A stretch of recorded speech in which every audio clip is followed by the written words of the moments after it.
Hello दोस्तों, इस corona महामारी में कुछ चीज़ें जो मुझे अब लगता है बहुत ज़रूरी है समझना और उसे इम्प्लीमेंट करना।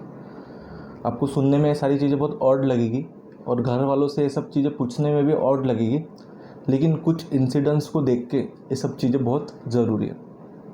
तो शुरू करते हैं। पहली चीज़, आप लोग अपने परिवार के बुजुर्ग या बड़े लोगों को पूछिए कि अपनी नेट वर्थ क्या है, उस पर अपना कंट्रोल लीजिए।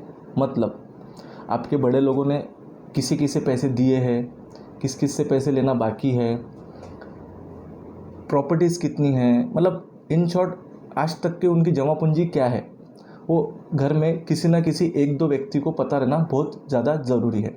ये पहली चीज़।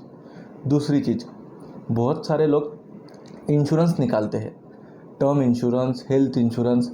ये इंश्योरेंस का फ़ायदा उन्हें तभी होता है जब कभी कोई आपत्ति आए तो कुछ पीरियड में आपको इंश्योरेंस कंपनी को बोलना रहता है कि ये आपत्ति आ चुकी है। लेकिन अगर आप इंश्योरेंस निकालते हैं और किसी को बताती नहीं अपने करीबी लोगों को कि मैंने इंश्योरेंस निकाला है, तो वो चीज़ इंश्योरेंस कंपनी को कैसे पता चलेगी। तो कुछ करीबी लोगों को बोल के रखिए कि मैंने इंश्योरेंस लिया है, ऐसा ऐसा मेरा इंश्योरेंस है, इतना इतना मेरा कवर है। ये बातें उनको बोल के रखिए। ये दूसरी चीज़।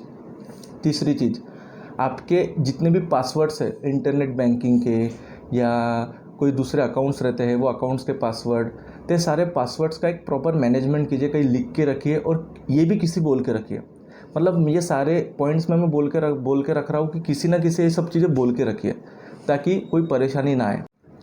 देन उसके बाद में आपके कुछ शेयर्स परचेस किए होंगे आपके घर में किसी ने, आपके पेरेंट्स ने।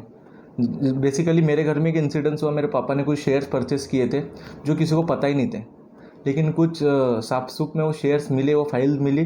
जब वो शेयर की प्राइस देखा मैंने कि क्या चल रही है, तो शॉक हो गया।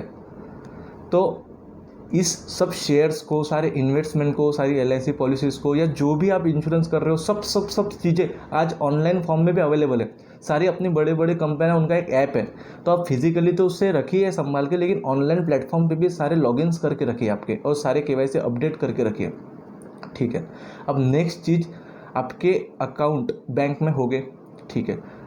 सारे बैंक अकाउंट को नॉमिनी अटैच है कि नहीं, रेगुलर इंटरवल पे चेक कीजिए, सालाना चेक कीजिए नॉमिनी एक्टिव है कि नहीं।